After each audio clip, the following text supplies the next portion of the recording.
Good evening, everyone. Hello to YouTube and to Twitch. How are y'all doing? Is everything all good?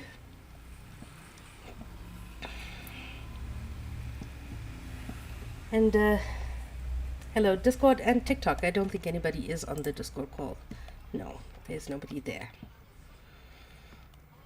So, yeah, how's things going? Is everything all good?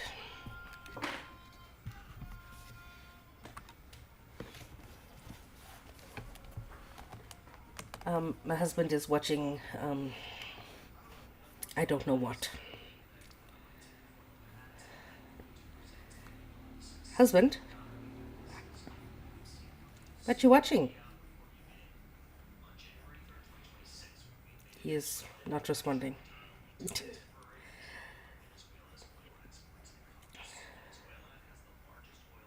Had therapy today. How did it go?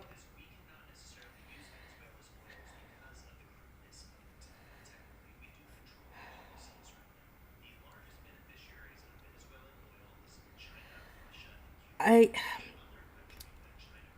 I'm usually exhausted after therapy. I don't know if anybody else feels the same, but it's like my therapist is really good.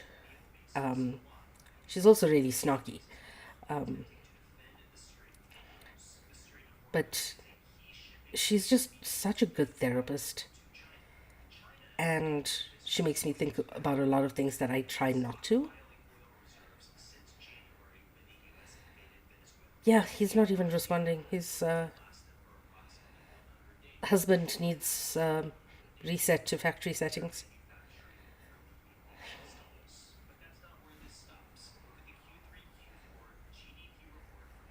Yeah, I find therapy days very, very exhausting. A lot of the time, I need a nap after therapy, and I don't think I'm alone in that.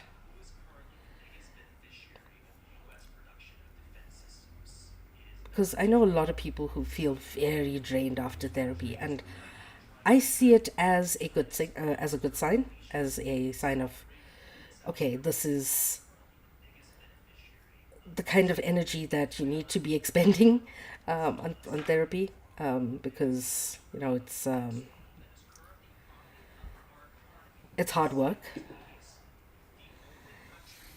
I feel a lot of the time when I'm in therapy that exhaustion it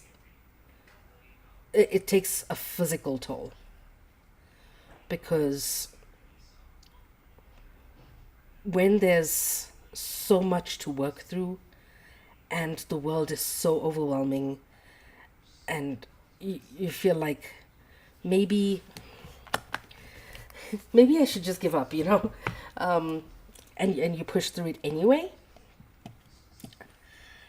I find that to be a huge W when you push through and you say to yourself, myself, I'm going to get through this. I'm going to push through. I'm going to absolutely not let whatever it is that the brain is saying to me win. All right, so last week we were hoping to finish with chapter 2, but we ended up not being able to because I was tired as all hell. I'm also tired today. What? What? There's fur. Oh, where's my tea? You haven't made it yet. Oh, the tea receptacle. I don't know. I think it may be downstairs.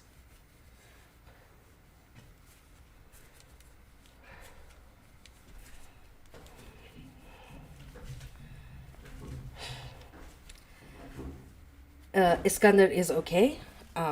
Last update, he was okay.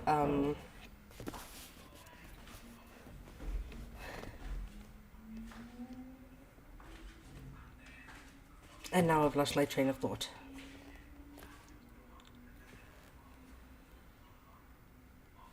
Okay, but basically, we were looking at the romantic writings of the Orient under the banner of Orientalism, the creative banner of Orientalism. Great numbers of texts were being produced, and more importantly, the agencies and institutions for their dissemination and propagation were everywhere to be found. And this is all over Europe. And they weren't just producing texts on the Orient under the banner of Orientalism, they were producing texts on all colonized places. And having all of those places, all of those colonized places, only being represented through a European lens meant that Africa and the East, the near to the Far East, South America, we could not tell our own stories and have them be believed or even taken to be in any way, shape, or form credible, because Europe had the monopoly on our narratives. As historians of science and knowledge have observed, the organization of scientific and learned fields that took place during the 19th century was both rigorous and all-encompassing. Research became a regular activity, a regulated exchange of information, and much agreement on what the problems were, as well as the consensus on the appropriate paradigms for the research and its results. It was always a case of the European has to win at the end of the day. The narrative has to be controlled to such an extent that colonialism and pillaging of colonized lands were justified. And that was a common thread throughout Orientalist writing. The apparatus serving Oriental studies was part of the scene, and was one thing that Flaubert surely had in mind when he proclaimed that everyone will be in uniform. An Orientalist was no longer a gifted amateur enthusiast, or if he was, he would have trouble being taken seriously as a scholar. To be an Orientalist meant university training in Oriental studies. By 1850, every major European university had fully developed curricula in one or the other in Orientalist disciplines. It meant subvention for one's travel, perhaps one of the Asiatic societies, or to a geographical exploration, or a geographical exploration fund, or a government grant. It meant publication in accredited form, perhaps under the imprint of a learned society or an Oriental translation fund. And both within the Guild of Orientalist Scholars and to the public at large, such uniform accreditation as clothed work of the Orientalist scholarship was not personal testimony or subjective impressionism, and this meant science. So it was passed off as science. It was passed off as fact, and objective fact at that. That every bit of knowledge that passed through Western hands was considered fact, and everything that came from the people of the Orient was considered myth or fantasy. There was a lot of mythologizing on Orientalist identity and stories.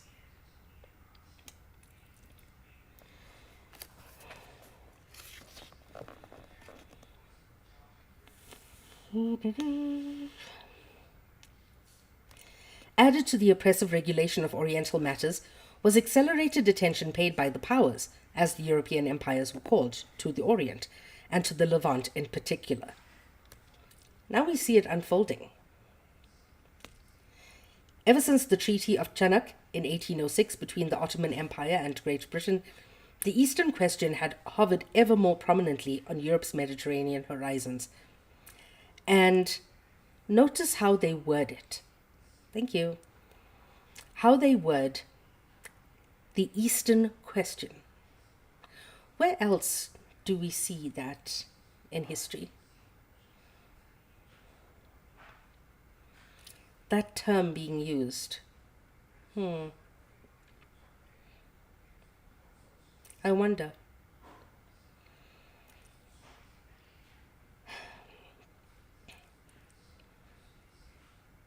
Britain's interests were more substantial in the East than France's, but we must not forget Russia's movements into the Orient. Samarkand and Bukhara were taken in 1868. The Trans-Caspian Railroad was being extended systematically. Nor Germany's and Austria-Hungary's and France's North African interventions. Their interventions were not the only components of its Islamic policy.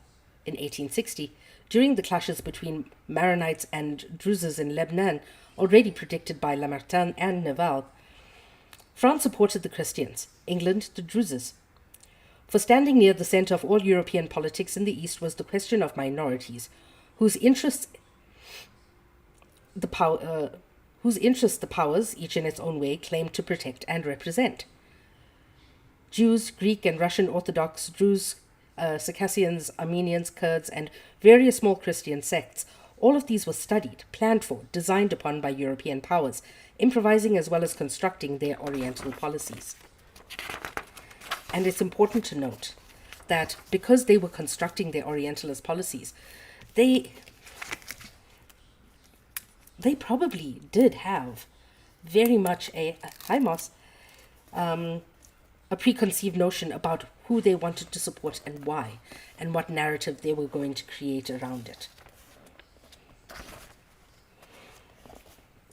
I mention such matters simply as a way of keeping vivid the sense of layer upon layer of interests, official learning, institutionalized pressure, all of it that covered the Orient as a subject matter and territory during the latter half of the 19th century.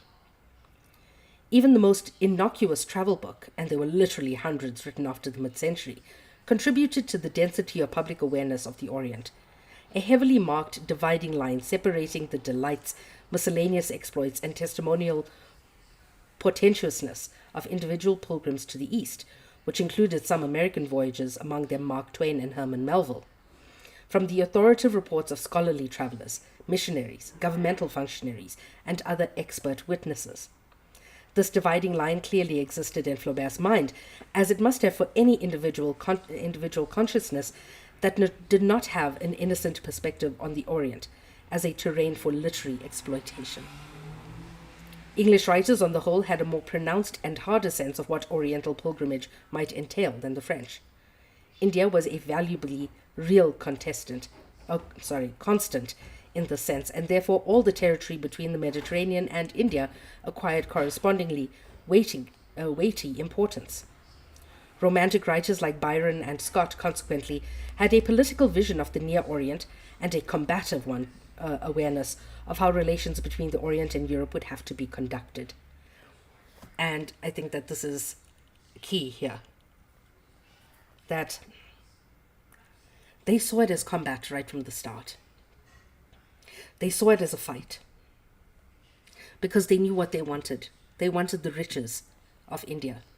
They wanted the riches of South Asia. They wanted to exploit.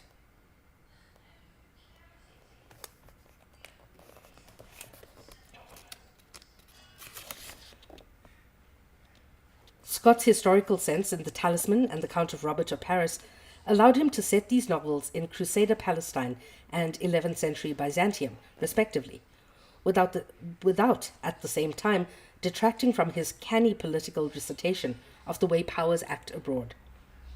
The failure of Disraeli's Tancred can easily be ascribed to the author's perhaps overdeveloped knowledge of Oriental policies and the British establishment's network of interest. Tancred's ingenuous desire to go to Jerusalem soon mires Disraeli in ludicrously complex descriptions of how a Lebanese tribal chieftain tries to manage Druzes, Muslims, Jews, and Europeans to his political advantage. Every accusation is a confession. By the end of the novel, Tancred's Eastern quest has more or less disappeared because there's nothing in Disraeli's material vision of Oriental realities to nourish the pilgrim's somewhat capricious impulses. Even George Eliot, who never visited the Orient herself, could not sustain the Jewish equivalent of the Oriental pilgrimage in Daniel Deronda of 1876 without straying into the complexities of British realities as they decisively affected the Eastern project of Great Britain. So, do you know who George Eliot was?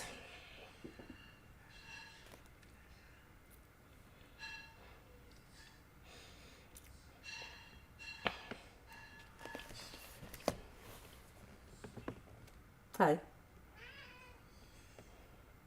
Did you hear that back talking? I said hi. And then? Don't look at me in that tone of meow. He's looking at me like a judgmental feather duster.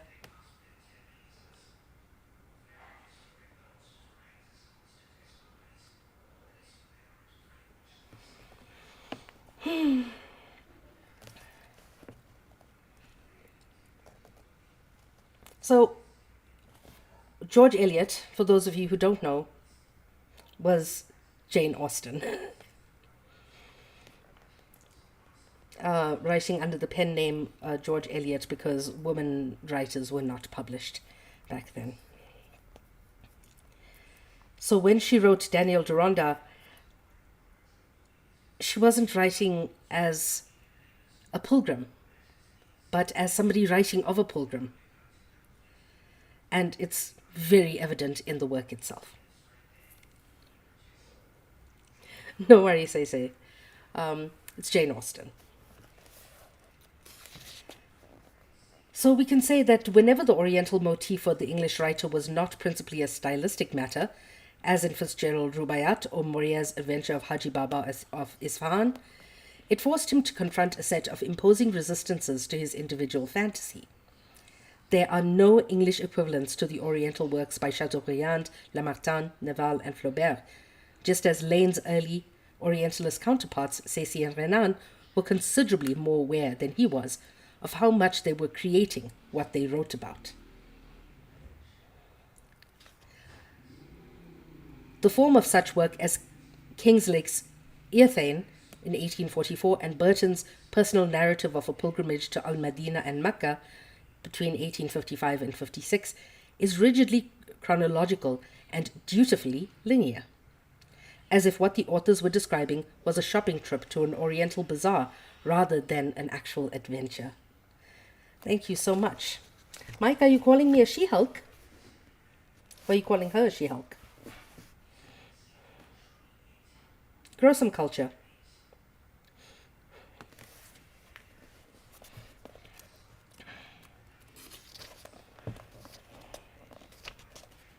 Grow some culture.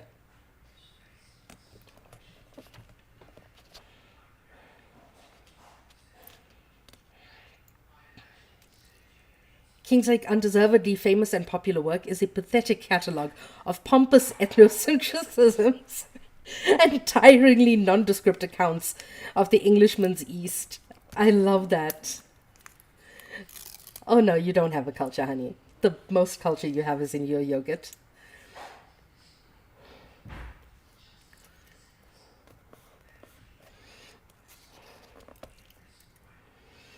His ostensible purpose in the book is to prove that travel in the Orient is important to the molding of character, that is, your very identity.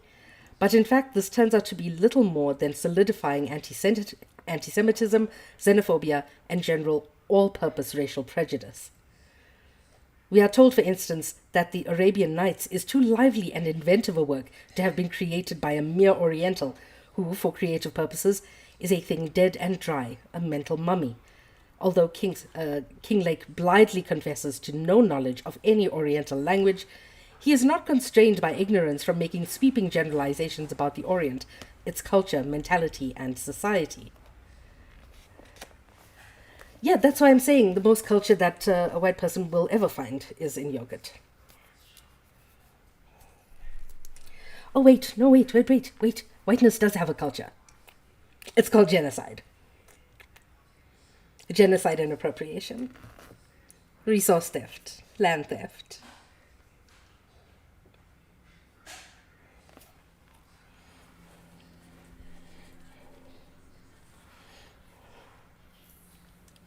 Yogurt is the only white thing with a culture, yeah. Mm-hmm. It's known as mine now.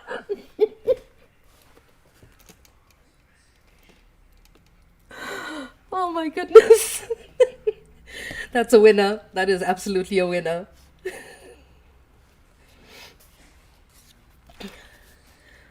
Oh, no, I'm actually putting that in the server as our quote of the day.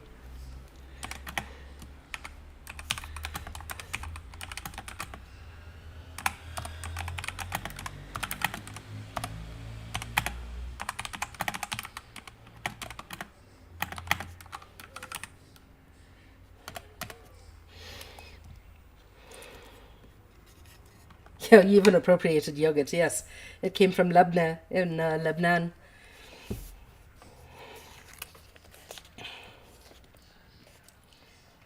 So every single one of these writers had a sense of what.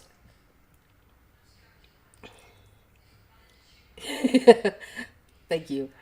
Every single one of these colonists and writers about the Oriental, about the Orient, sorry, they had these preconceived notions because they were racist, and they wanted to either affirm their racism or reinforce it to other people in various ways. And when tell you a story about the ruins in Zimbabwe. There were ruins that looked quite, as the colonists put it, advanced in terms of their architecture. So,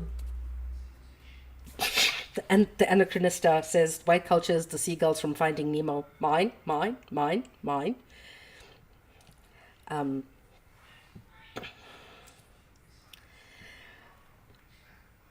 They had these preconceived notions, and they wanted to plunk them into whichever place they went to, right? And so we have a case of somebody going in and saying, this cannot have been created by you because it's too advanced. Therefore, it was aliens, or therefore, colonists have been here already. It'll be. And so, yeah, we have these people going and pillaging and saying, you're not advanced enough.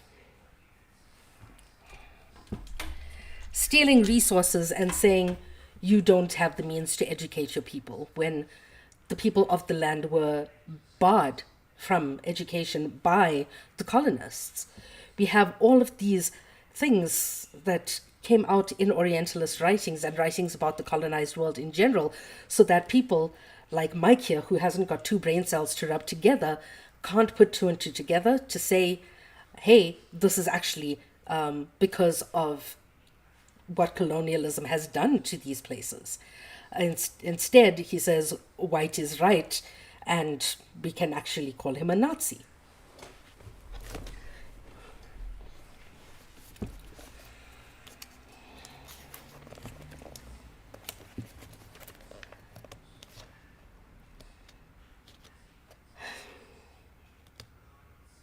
So where did I stop?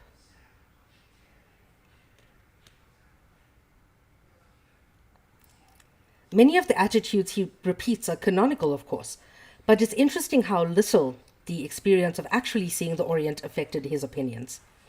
Like many other travelers, he is more interested in remaking himself and the Orient, dead and dry, a mental mummy, than he is in seeing what there is to be seen. Every being he encounters merely corroborates belief that Easterners are best dealt with when intimidated, and what better instrument of intimidation than a sovereign Western ego? En route to Suez across the desert alone, he glorifies his self-sufficiency to power. I was here in this African desert, and I myself and no other had charge of my life. It is for the comparatively useless purpose of letting Kinglake take hold of himself that the Orient serves him. And it is always the case when it comes to a Western person going into a colonized land. That colonized land is not for anything but the furthering of his own story. Just like the Bechdel test in the cinema shows how few women actually speak to each other when it's not in relation to a man. And most movies do not pass the Bechdel test.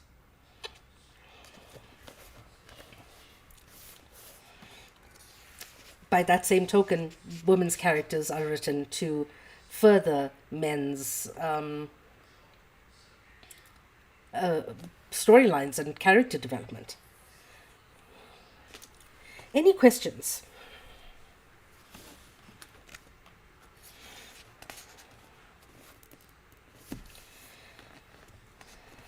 No. It is not time to stretch and be active. I am not listening to you, watch. Like Lamartine before him, Kinglake comfortably identified his superior consciousness with his nation's. The difference being that, in the Englishman's case, his government was closer to settling in the rest of the Orient than France was, for the time being. Flaubert saw this with perfect accuracy. Time to wiggle your knees. I think Mike has left. Because, yeah, he was not of the intellectual capacity to actually just chill here and listen. In the Englishman's case, it seems to me most impossible that within a short time, England won't become the mistress of Egypt. She already keeps Aden full of her troops. The crossing of the Suez would make it very easy for the redcoats to arrive in Cairo one fine morning. The news will reach France 2 weeks later, and everyone will be surprised. Remember my prediction. At the first sign of trouble in Europe, England will take Egypt, Russia will take Constantinople, and we, in retaliation, will get ourselves massacred in the mountains of Syria. For all their valued individuality, Kinglake's views express a public and national will over the Orient. His ego is the instrument of his will's expression, not by any means its master.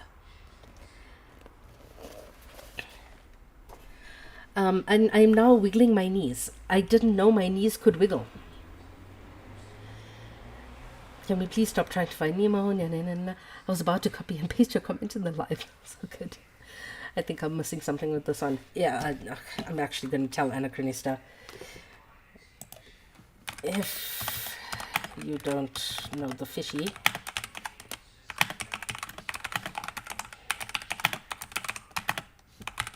hold on here.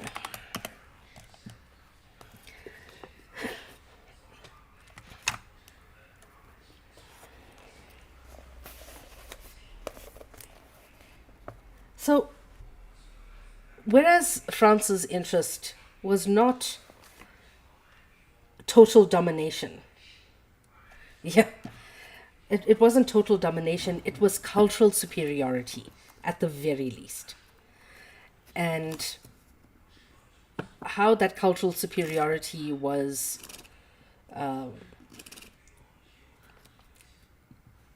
anchored in a sense of, we don't need to boast about our intellect. We only need to insert ourselves into the story. A bit rotten even on the edges, yeah. England, by comparison, always wanted to not just insert themselves, but dominate the locals. Completely dominate how the locals were seen, how they were perceived in the rest of the world, how they were represented, and how the Englishmen were seen in comparison to the locals of the places they colonized.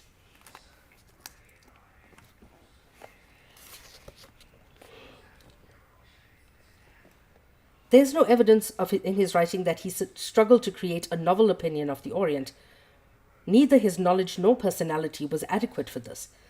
And this is the great difference between him and Richard Burton.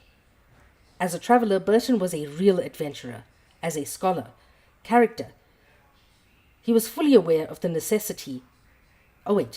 He could hold his own with any academic Orientalist in Europe as a character, and he was aware of the necessity of combat between himself and the uniformed teachers who ran Europe and European knowledge with such precise anonymity. That is so good, precise anonymity. Because we take, we take European understandings and European knowledge to be universal because of how they packaged and sold that knowledge. So we know the theory of relativity, even if we don't know who came up with it. Even if we don't understand the theory itself, we know that it was European and we know that it was universalized. The theory of relativity was studied decades before Einstein was even born by scientists in the Middle East. Thank you, my love. You're the best. Good night. I love you. You're handsome.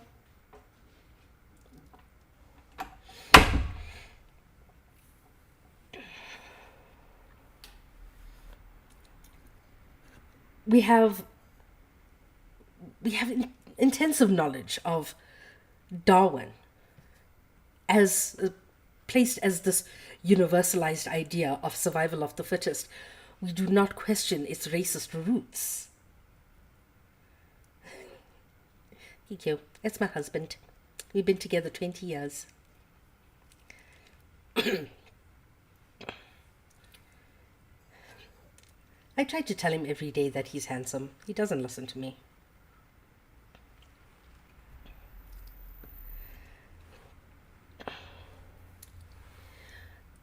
So because all of these Europeanized knowledge bases are universalized, they don't need to have a name attached to them.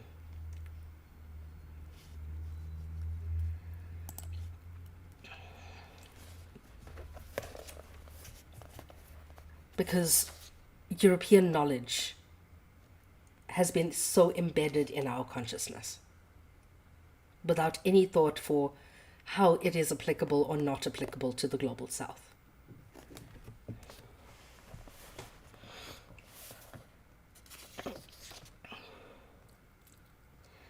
So yeah, the uniform teachers who ran Europe in European knowledge with such precise anonymity and scientific firmness. Everything Burton wrote testifies to this combativeness, rarely with more candid contempt for his opponents than in the preface to his translation of the Arabian Nights. He seemed to had taken a special sort of infantile pleasure in demonstrating that he knew more than any professional scholar and had acquired many more details than they had, and that he could handle the material with more wit and tact and freshness than they could.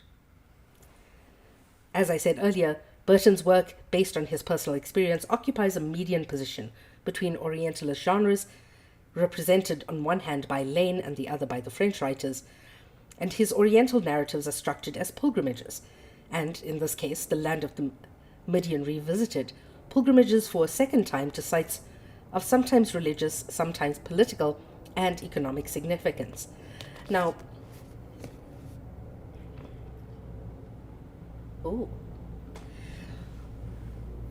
because the Levant is such a holy place, and it was seen as the birthplace of civilization for a very, very long time, until it was proven incorrect by digs and excavations happening in southern Africa, which revealed the cradle of humankind, which we now know is the birthplace of humankind.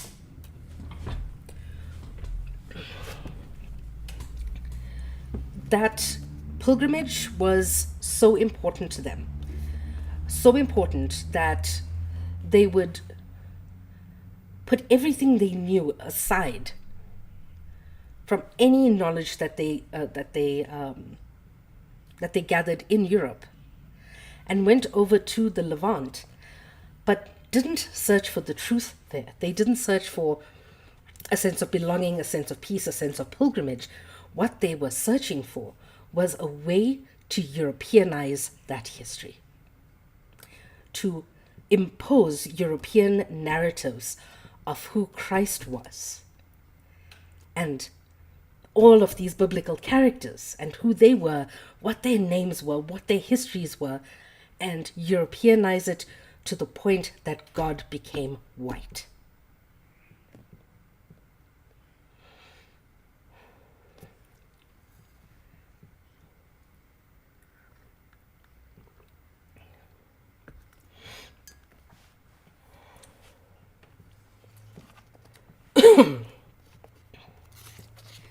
He is present as the principal character of these works, as much the center of fantastic adventure and even fantasy, like the French writers, as the authoritative commentator and a detached Westerner on Oriental society and customs, like Lane. He has been rightly considered the first in a series of fiercely individualistic Victorian travelers to the East, the others being Blunt and Doherty, by Thomas Assad, who based his work on the distance and tone of intelligence between writers' works such as Austin Layard's Discoveries in the Ruins of Nineveh and Babylon in 1851, Eliot Warburton celebrated The Crescent and the Cross in 1844, Robert Curzon's visit to the monasteries of the Levant in 1849, and a work that he does not mention, Thackeray's modestly amusing Notes of a Journey from Cornhill to Grand Cairo in 1845. Yet Burton's legacy is more complex than individualism, precisely because in his writing we can find exemplified the struggle between individualism and a strong feeling of national identification with Europe, specifically England, as an imperial power in the East. Every British writer was given a sort of an unwritten mandate to further the aims of colonization and the British Empire. And it was an unwritten mandate because every writer did it. They just may have not known why or how it was being done, or the ways in which it affected how we saw Britain and we saw colonization as a whole, and how we received that knowledge from Europe as being authoritative or utter bullshit.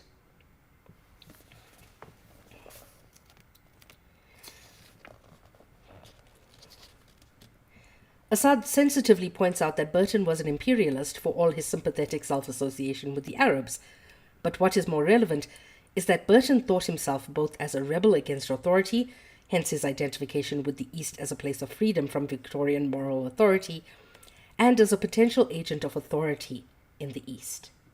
It is the ego that asserts itself to be an authority. Exactly.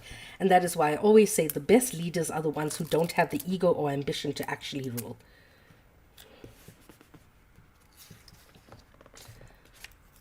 So Burton, in this sense, when writing about the Orient, is saying, you know, I'm not as bad as those people in my own country who have these restrictive laws and restrictive social practices and whatnot. And we just saw it in Bridgerton season 4, if anybody was watching.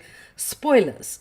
It delves into the world of servant work in the noble households of Regency England.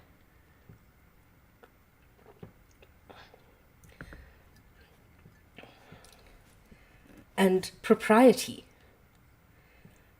And you can only marry a person of equal or higher rank than you. Ugh. It's gross.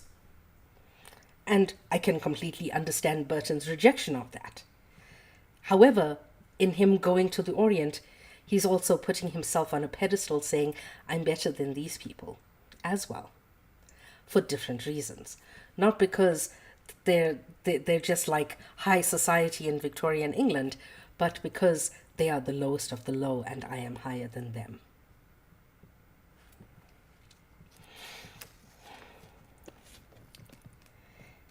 It is the manner of that coexistence between antagonistic roles for himself that is of interest. The problem finally reduces itself to the problem of knowledge of the Orient, which is why a consideration of Burton's Orientalism ought to conclude our account of Orientalist structures and restructures in most of the 19th century. As a traveling adventurer, Burton conceived of himself as sharing the life of Lawrence. He was able to become an Oriental. He not only spoke languages flawlessly, he was able to penetrate to the heart of Islam and, disguised as an Indian Muslim doctor, accomplished the pilgrimage to Mecca. Yet Burton's most extraordinary characteristic is, I believe, that he was preternaturally knowledgeable about the degree to which human life in society was governed by certain rules and codes. And it's a basic understanding of semiotics here. Decoding society is easy when you know the code itself. So you figure out the code, and then you go from there. All of his vast information about the Orient, which dots every page he wrote, reveals that he knew that the Orient in general and Islam in particular were systems of information, behavior, belief. That to be an Oriental or a Muslim was to know certain things in a certain way, and that these were, of course, subject to history, geography, and the development of society in specific circumstances to it. Thus, his accounts of travel in the East reveal to us a consciousness that is aware of these things and able to steer a narrative course through them. No man who did not know Arabic and Islam as well as Burton could have gone as far as he did in actually becoming a pilgrim to Mecca and Medina. So what we read in his prose is a history of consciousness that is negotiating its way through alien culture by virtue of having successfully absorbed its systems of information and behavior, which is ingenious in itself. But then so was the black man who infiltrated the KKK. That was genius.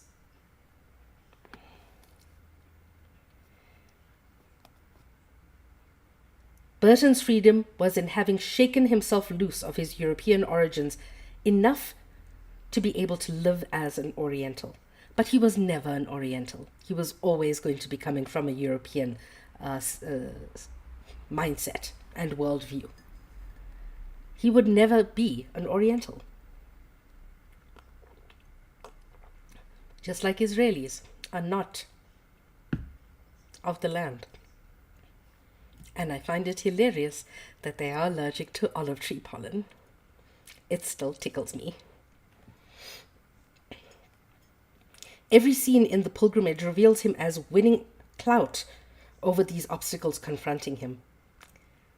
A foreigner in a strange place, able to do this because he had sufficient knowledge of an alien society for this purpose alone. In no writer on the Orient so much as Burton do we feel that generalizations about it, for example, the pages on the notion of Kayaf or for the Arab on how education is suited to the Oriental mind, pages clearly meant as a rebuttal to Macaulay's simple-minded assertions, are the result of knowledge acquired about the Orient by living there, actually seeing it firsthand, truly trying to see Oriental life from the viewpoint of a person immersed in it. He was cosplaying, and trust me, bro, proof that he was as great as he says. Exactly. He was, trust me, bro. And I don't discount lived experience. But you cannot call yourself of the land if you are not of the land. I will always say that my nationality is South African, but I am not African.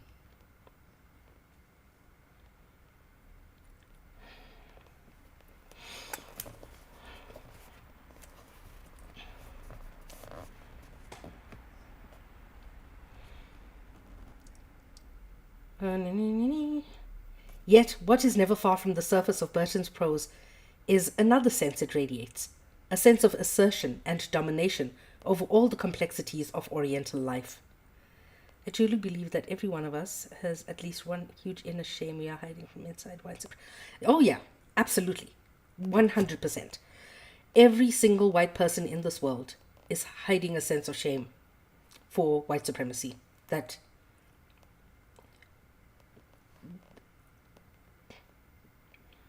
white supremacy shields white people from accountability for that.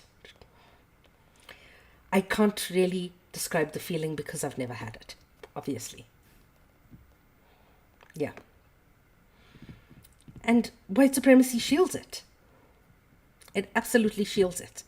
It shields every single white person from accountability for those thoughts, for those actions, for those feelings. And I'm going to say it again because I've said it so many times before. I don't want white guilt. I do not want my white friends to feel guilty for having privilege over me and my people. I want you to use that privilege to do something about it, to address these injustices. I don't want guilt. Guilt to me is a waste.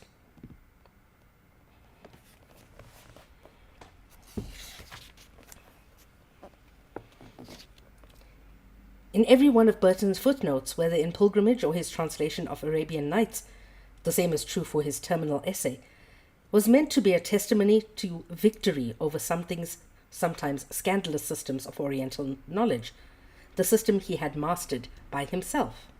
No, he did not master it by himself, because there had been so much knowledge that went into decoding these practices into for European sensibilities. Most of that groundwork was done by the people of the Orient themselves, because the European could not bother to engage long enough or hard enough to actually do that work.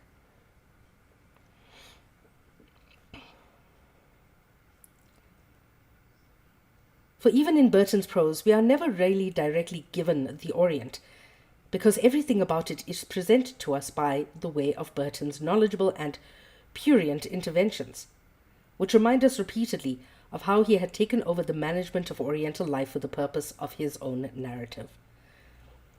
And it is this fact, for in Pilgrimage it is a fact, that elevates Burton's consciousness to a position of supremacy over the Orient.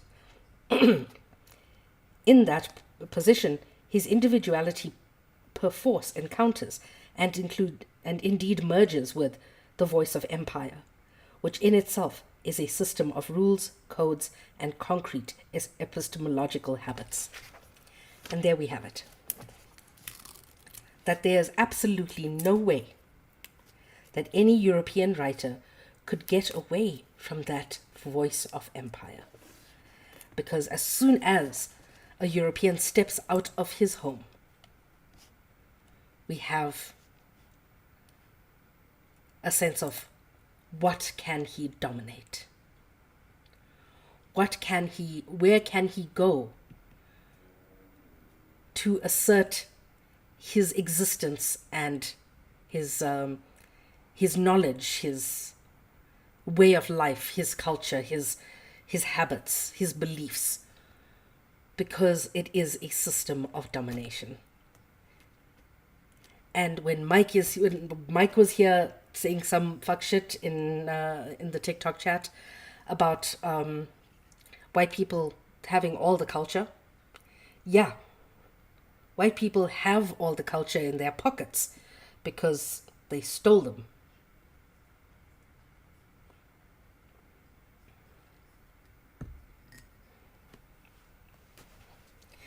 Just like English is 5 languages in a trench coat that goes up dark alleyways and beats up other languages, rifling through their pockets for loose grammar.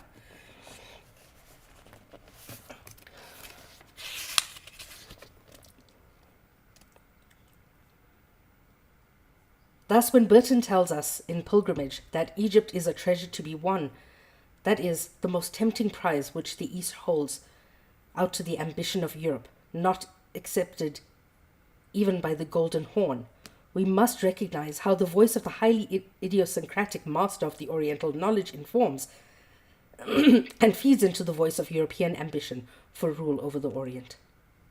In a red coat. Yes, good one, B. Burton's 2 voices blending into one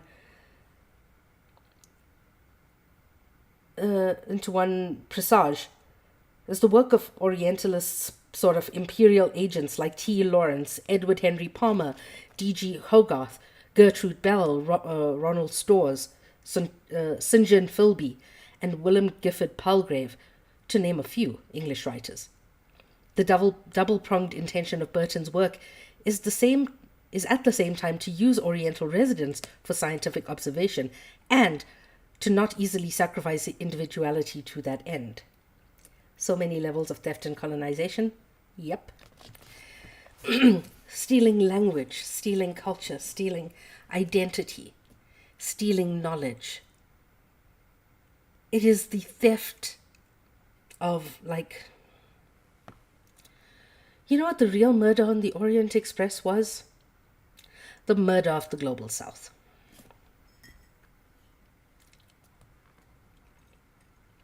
I was hoping to get to chapter 3 today, but no, it doesn't look like it's going to happen.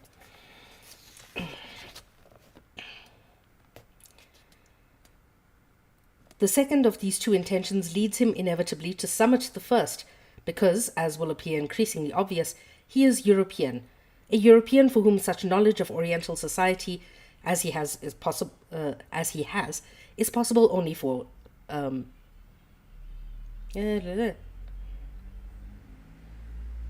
is possible only for a European, with European self-awareness of society as a collection of rules and practices.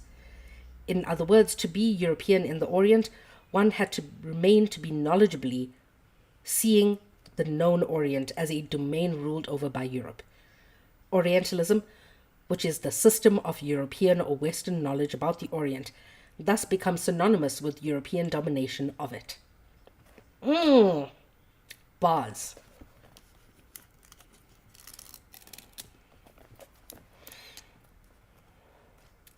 And I love how a Palestinian man now has the monopoly on knowledge over his own territory in the academic world. Because this is the seminal book. I love it.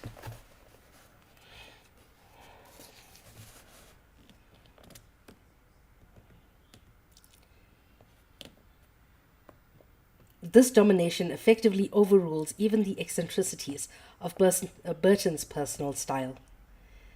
He took on the assertion of personal, authentic, sympathetic, and humanistic knowledge of the Orient as far as it would go in its struggle with the archive of official European knowledge about it. In the history of 19th century attempts to restore, restructure, and redeem all the various provinces of knowledge and life, Orientalism, like all other romantically inspired learned disciplines, contributed an important share. For not only did the field evolve from a system of inspired observation into what Flaubert called a regulated college of learning, it also reduced the personalities of even its most redoubtable individualists like Burton to the role of imperial scribe. And that's exactly what they were. They asserted their individuality. They asserted that this was their pilgrim and theirs alone, and it was by personal trial and tribulation. Ultimately, they are the hands of empire. And they were nothing more than imperial scribes. They were the writers of what we know now as colonialist writing, when Taylor Swift shoots an entire video in Kenya and there's not a single black person present.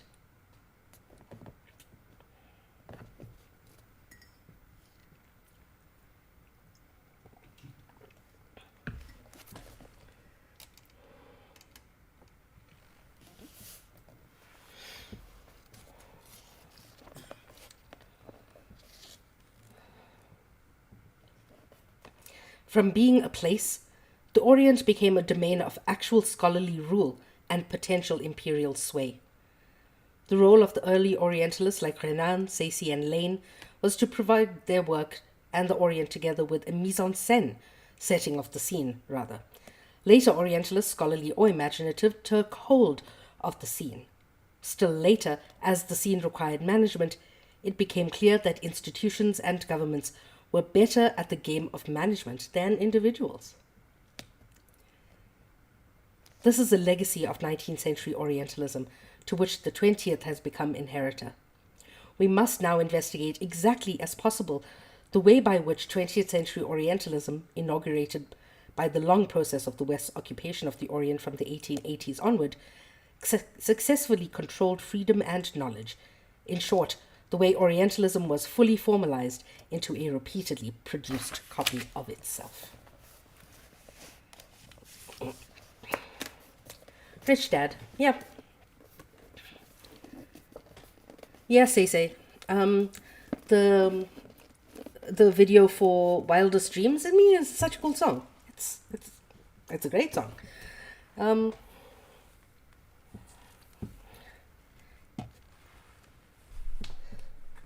Flabbers not casted, cob not smacked. Yep. What did it was Iago in Aladdin, the movie that is called Aladdin, but his name is actually Alauddin, where Iago says, "I think I'm gonna have a heart attack and die from not surprise."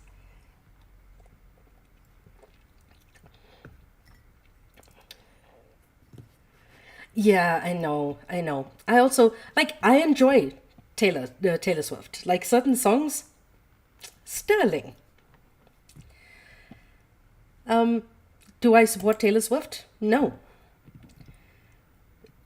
Every single person who works in favor of empire, and I'm going to say this about all white people who have served empire over centuries, are empire's scribes. They're just the note takers for empire.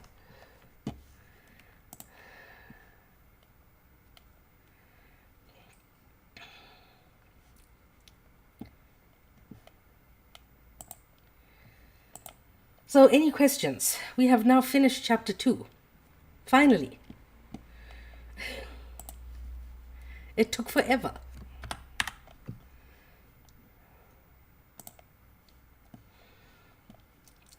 All right, I'm going to say goodbye to YouTube and Twitch. I shall see y'all tomorrow for this book, Abolition Feminism Now. We did not read it last week because I was on holiday. But yeah, we shall see you there tomorrow. Same time, different book.